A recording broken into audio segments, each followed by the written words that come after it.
ಯುವ ದಂಪತಿಗಳಿಬ್ರು ತಾವು ಕೊಂಡಂತ ಹೊಸ ಮನೆಗೆ ಶಿಫ್ಟ್ ಆಗ್ತಾರೆ. ಮರುದಿನ ಬೆಳಗ್ಗೆ ಇಬ್ರು ಕೂತು ಬ್ರೇಕ್ಫಾಸ್ಟ್ ಮಾಡೋ ಟೈಮಲ್ಲಿ ಹೆಂಡತಿ ಕಿಟಕಿಯಿಂದ ಪಕ್ಕದ ಮನೆ ಹೆಂಗಸು ಬಟ್ಟೆ ಒಣಗಾಕೋದನ್ನ ನೋಡ್ತಾಳೆ. ಆ ಬಟ್ಟೆಗಳನ್ನ ನೋಡಿ ಆ ಹೆಂಗಸ್ಗೆ ಬಟ್ಟೆ ಕ್ಲೀನ್ ಆಗಿ ವಾಶ್ ಮಾಡಕ್ಕೆ ಬರೋದಿಲ್ಲ. ಬಟ್ಟೆಯಲ್ಲಿ ಕೊಳೆ ಹಾಗೆ ಇದೆ. ಆಕೆಗೆ ಬಟ್ಟೆ ಒಗೆಯೋಕೆ ಬರಲ್ಲ. ಅವಳು ಒಳ್ಳೆ ಸೋಪ್ ಪೌಡರ್ ತಗೋಬೇಕು ಅನ್ಸುತ್ತೆ ಅಂತ ಹೇಳ್ತಾಳೆ. ಇದನ್ನೆಲ್ಲ ಗಂಡ ಸೈಲೆಂಟ್ ಆಗಿ ಕೇಳಿಸ್ಕೊಂಡು ಸುಮ್ನೆ ಆಗ್ತಾನೆ. ಪ್ರತಿ ಸರಿ ಪಕ್ಕದ ಮನೆ ಹೆಂಗಸು ಬಟ್ಟೆ ಒಣಗಾಕ್ಬೇಕಾದ್ರೆ ಹೆಂಡತಿ ಅದೇ ರೀತಿ ಕಮೆಂಟ್ ಮಾಡ್ತಾನೆ ಇರ್ತಾಳೆ. ಒಂದು ತಿಂಗಳ ನಂತರ ಹೆಂಡತಿ ಕಿಟಕಿಯಿಂದ ಮತ್ತೆ ನೋಡಿದಾಗ ಅವಳಿಗೆ ಬಹಳ ಸರ್ಪ್ರೈಸ್ ಆಗತ್ತೆ. ಯಾಕೆ ಅಂದ್ರೆ ಅವತ್ತು ಬಟ್ಟೆಗಳೆಲ್ಲ ತುಂಬಾ ಕ್ಲೀನ್ ಆಗಿರುತ್ತೆ.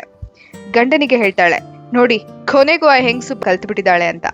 ಅದಕ್ಕೆ ಗಂಡ ರಿಪ್ಲೈ ಮಾಡ್ತಾನೆ, ಇವತ್ ಬೇಗ ಎದ್ದು ನೀನ್ ನೋಡೋ ಆ ಕಿಟಕಿ ಗ್ಲಾಸ್ಗಳನ್ನ ಕ್ಲೀನ್ ಮಾಡಿದೀನಿ.